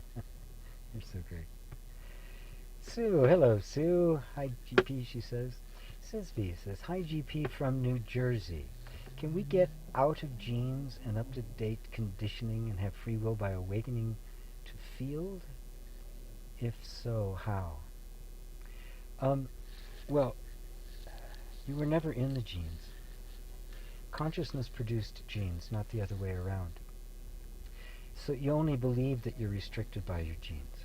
You know, when I was a kid growing up, genetics were an absolute, right? The genes, that was the hand you were dealt, right? And you didn't get a draw, right? That was it. There was no change, right? Hey, that's the luck of the draw, buddy. You're smart, you're dumb, you're handsome, you're ugly, you know, you're rich, you're poor. It's all in the genes, fixed. That was believed, right? Then late 90s, you know, I forget who it was who discovered neuroplasticity and the whole relationship with cells and all that whole stuff. And all of a sudden now, genes turn themselves on and off. They express. Now we still have this idea that somehow they're controlling something, but something's controlling them. The genes are secondary. There's something much more primary to all of that. And that's what I keep pointing attention back to. That which is primary to that is the consciousness in which the genes are. The genes are not conscious of you. You're conscious of them. Consciousness is first. This is what I want to discover. To the materialistic model, consciousness is a function of the body. It is a function of the brain, determined by genetics and all sorts of other kinds of things. So, some guy was just looking at me. I got the laptop sitting up here on my dashboard, right? I'm sitting here having conversation with nobody while these people are walking by. I guess it could look kind of strange to them. Anyway, so that means that consciousness, what we want to call consciousness, call ourselves, that there is no self there. It's just a bunch of functions. And when the body stops, you stop. That is, you are nothing other than a material function. In fact, there is no you. There is no I. There is no self. It's total nihilism. Right? But the non-dual model is very simple. It's exactly the opposite. Consciousness is primary. You are forever. And forever isn't even time. It's just now. You just are. And this isness is perpetual, and within it appears all sorts of manifestations of the isness, including atoms and molecules and quarks and the field and energy and chromosomes and genes and the whole structure of the body, which is held together by this mysterious something. Well, that mysterious something is the real you. We believe ourselves to be dependent upon the body, and therefore we experience the limitations of the body, but they're all imagined. There aren't any limitations. And so we want to, then thinking that we are stuck in these genes, but little by little the human consciousness going, oh, well, they can be turned on and off. They're not fixed anymore. So all of a sudden, belief has shifted now. So now I'm not stuck with this. I can do something about it. And now this kind of liberates my imagination, my visionary. Well, what can I do? And I try now to create this whole thing. And I get this idea that I can have a complete free will and be free of all limitations. But that I, seeking to become free, is the primary limitation. That's the egoic mind. That I is the real prison. Because the true self, consciousness, has never, ever been in bondage. There was just this belief of being in bondage, experienced, consciousness tasted the experience of bondage, so free it can create bondage, but it's never actually been bound. And that's the ultimate freedom. And that's not free will, right? That's not an ego set free to get whatever it wants, because that I and those wants are also part of the dream. They're part of the illusion. You don't awaken to the field. You are the field. And even the field is too small a word. Right? They're metaphors. They're expressive. We can call the infinite ocean of being, or consciousness as light. But these are metaphors. You can't put it into words. You can't express what you really are. Truly unlimited and infinite. No boundaries whatsoever. There's no form. You can't say, I am this or that. You can't even say I. You just are. This is the state I'm pointing you all to. Right? This is the reality of your being. And if I'm doing my radio show, which is which I don't always go up to this level when I'm talking, or down to this depth, you might say. But this is satsang, so we don't spend any time with at the level of convention. We try to dive right down to the depths.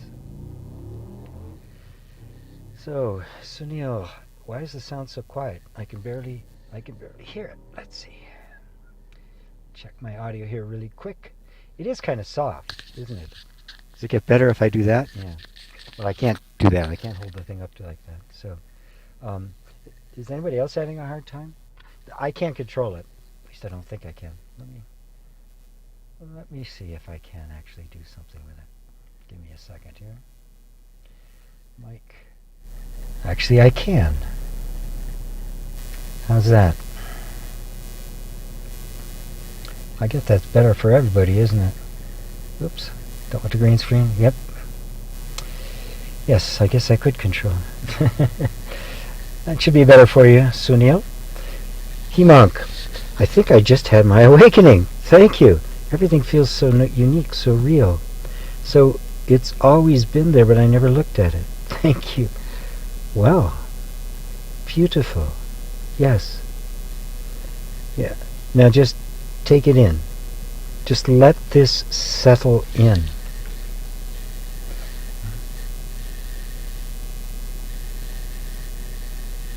Yes. It's a perception you can see. These are all just ideas that I wasn't awake. But there had to be an awakeness there to even perceive the thought, I'm not awake. Sunil, how come you're in a different location each Sunday? Because I don't have a permanent one. I keep looking for one, and at some point I'm sure I will. Yeah. I look forward to the day when I can just kind of walk into my space, turn things on, and that's it. But right now, this is kind of the way I have to live.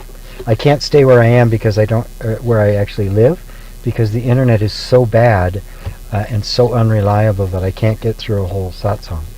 It's just really terrible. So I have to go somewhere where I can get some good reception on my hotspot and do it from there. And it just ends up being someplace different all the time. David, gee, that was so helpful. Awakeness is waking up to itself. when I think about it, I never consciously chose this path. Who would? And try talking about this path to somebody who has no idea, right? They go, huh? What in the world are you talking about? I mean, you really get strange looks. So no, nobody chooses this path.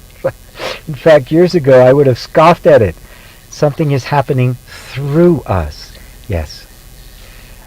Yes, the leaven is there, right? You could say this is the continuation of the Buddha awakening. That the Buddha, what we see historically as the Buddha awakening, is in fact yours, right? Just been unfolding now over 2,600 years. like the seed was planted, or the leaven was put into the bread, waiting for the whole thing to rise. Liza, hola, greetings on this cool autumn afternoon. Greetings to you, Liza, Chanel. But the belief in the dream does not stop. I'm sure you had things happen today that made you believe in the dream. No. Things happened, right? But why would that impel me to, without the thought, this is real, it's a dream. So this happened. Yeah? Right? The belief in the dream is the dream. Without the belief in the dream, there is no dream. It's just experience. Right? Ponder this, Sunil. You believe in the dream, but the belief doesn't stop. Well, it stops when you don't believe it anymore. It's that simple. So question it. Question. Inquire. To whom is the dream appearing? And if the dream were to just suddenly stop, to whom would that stopping be seen? It would be apparent. Who would be witnessing the stopping? Is that one dreaming? Really inquire deeply into this, Sunil. You're closer than you think. Andrew says, yes, thanks, GP, you're welcome. Anne says, is death a thought as well? Yes. Of course. Right. When the dream I have at night disappears, I don't think of the guy in the dream as dying. I'm still here. Right? This particular set of thoughts and experiences have faded away, and I'm still here. When this body fades away, which means all this experience, this mind, these memories, these associations vanishes, I'm still here. I will watch it go. So yes, death is just a thought. It's a belief. The person you think you are is just an idea, like Mickey Mouse. Mickey Mouse can't die, neither than this thought, because it never lived. It's just a belief. And I've kind of over the time here now, so I've got to speed up a little bit. Hello, Ivan in Bulgaria. Patricia, allowing my leaving now. My shoes are walking out the door, songs to sing. Thank you all for such a deep and satisfying conversation. What a shining group. Thank you, Patricia. Faith says, yes, I could witness myself crying over these desires last night. Yeah, it's okay. Yes, that's us crying over, the crying is also witnessed. And eventually, with the most beautiful loving compassion, it's not like getting rid of the desires. They just fall away, or they'll just kind of fulfill themselves or not, but it won't have the tug on you. Daryl says, no, I can't make my hair stop growing, but something did. Male pattern baldness. Yep, it's funny. It stops growing here and comes out here. I'm fortunate. I still have it. Yeah. Or unfortunate. I don't know. If I lost some of it, I guess that could be one of those tough-looking bald guys. I could look like a hard ass. Instead I look like this.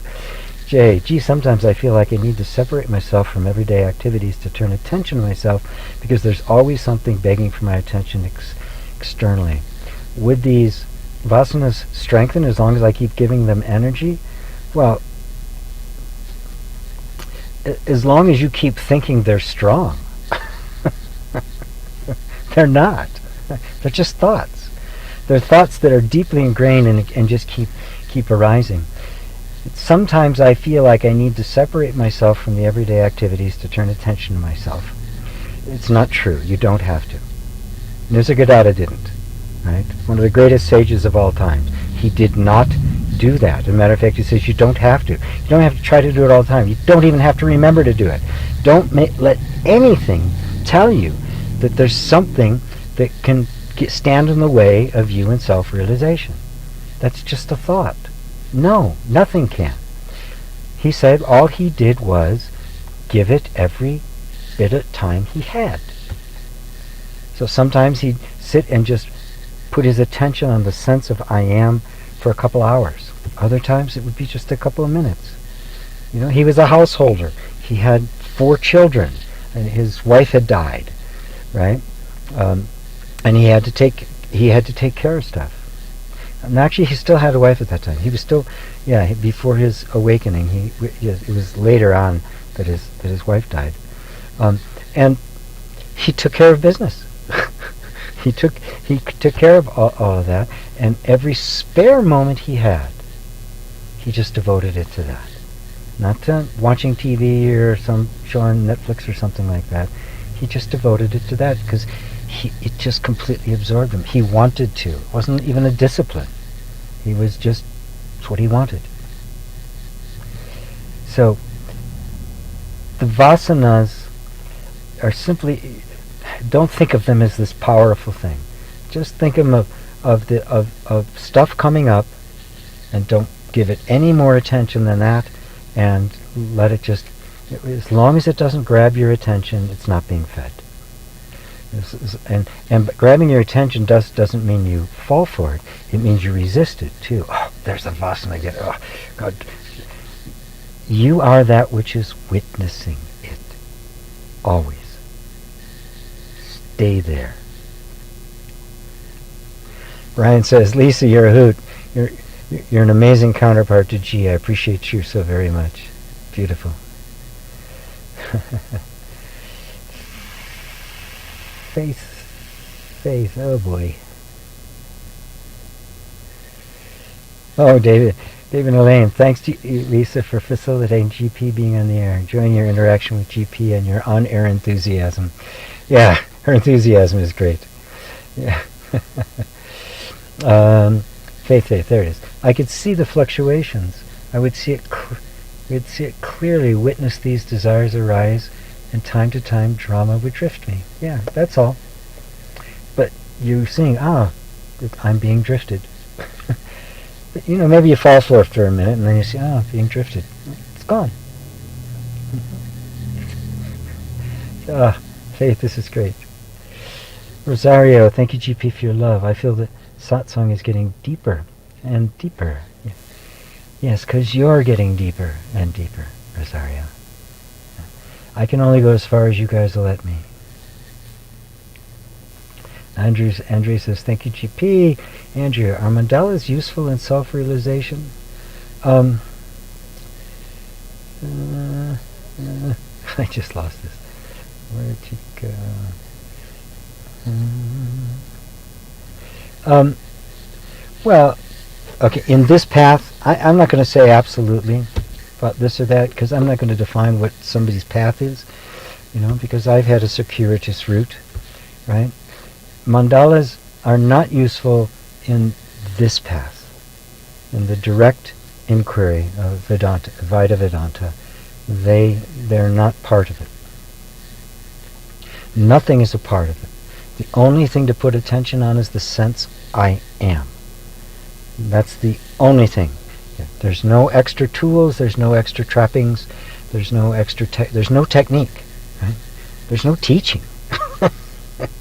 It's simply, who are you? Put your attention on you. And everything we point out is simply trying to separate that which is a perception from the perceiver, so that you see yourself not as an object, free of all objects, free of all points of reference, and then you're free. Oh, let's see how many things I got here. Okay, I'm going to have to cut it off here now. Himang, once the truth has been realized, why does ego try to seep in again and again? Why does this perceiver need to realize the truth again to keep on experience this feeling of disconnect, that of disconnect, that of being awakened? Don't make a big deal out of it, right? The awakening has happened and it's deepening. We can't. You have no idea how many thousands of lifetimes you have been reinforcing this sense of identity. So if it continues to come up for a little bit longer, right? All that does is invite you to work the weights, strengthen the position, right? Until it just can't grab you anymore. It's coming up again to push buttons here and there because you need to become aware of those. Because all of those buttons that you're not aware of is the unconscious. And all of those have identity associated with it. So don't think it's a problem. It's not. Right? This is how you might say God tests you. Right? How do you find out how strong something is? You bend it. Right? And if you can't break it, it's strong. Right? So you're being bent a bit. Right? Don't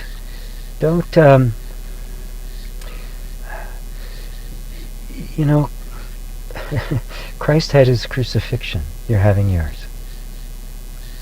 Don't mutter or complain or even try to avoid the kind of in-depth purging that everyone has had to go through. Don't say, why is this happening to me? It's like, thank you. Thank you. Thank you. Thank you. Thank you. That's the only thing that needs to come from your lips. It's not a problem. It's not like you've done something wrong, right? It's not like I've got to see more. No, you don't. You just have to keep seeing. Right? That seeing doesn't need to be purged. The ego needs to be purged, and that which is even resisting the purging is the ego. Notice where you are. What's your true position? No matter what's happening, you are always the unchanging, untouched witness of it. Right? That doesn't need any purging. That's your ultimate liberation. Hi, Ava. Thank you, G, for the wonderful satsang. So uplifting. Yay! Sneratan. Everything is real and everything is false at the same time. Sometimes to me, but the feeling of I remains the same. What now? Life from India. Gee. Just stay with it. Where's the what now coming from? Does the infinite ask what now? So notice, this is just subtle, that's all. Right? Yeah, there's this feeling of I. Right? And now things will come up which will try to confuse that feeling of I, to mix it up with something else. Just let it happen. Let it be aware of it. Just be with it. What now? Just live. Live your life. Don't turn this into an objective of goal. There's something to attain. There's nothing to attain. Right? Just let this moment deepen to the point where this moment becomes the infinite now. And then you're just living. What now? Well, no, the tree, the car that just passed. Right? the sky above me, my sunroof. Can I close it? You see? Thanks for the wonderful TL talk, and good day. Thank you. Thank you, my sheik. Thank you, Faith. Says V, are we living the same day over and over again with little manifestations sometimes? I feel that way. I know it feels that way, but no. You're not living the same day over and over again. There's no such thing. You're not living the past moment over again. There may be some things that are repetitive. Right? So what? Don't make an issue of them. Find out who you are. Right? It's not even the manifestations. They're not important. Right? You are. Are we living the same? Sometimes I feel that way. Who's that I? Find out. What I'm in this path, the most important thing isn't that question as much as it is the questioner. Oh, 2:15. John says, great, thank you, John. Thank you so much, Penny. Thank you, Andrew. John Watson, thank you. What a treat for soul you are, GP. Thank you, Tatiana. Melamine, 1980 in January. Thank you, G. You're welcome. You're welcome. Yes, my mind always come to me. Now that mind asks to me. And yes, the mind will continue to come. It's okay. It's okay. The mind will try to make a big deal out of the mind coming. It's not. You're aware of the mind. You're aware of everything. Right? You are that awareness, nothing else. David and Elaine, thank you. Thank everybody. Thank you, thank you, thank you. Live from a Hyundai in Santa Fe, New Mexico. I love you all. Until next time, see you all. Maybe check out the radio show on Tuesday. gpwalsh.com/FOE. Love you all. Bye-bye.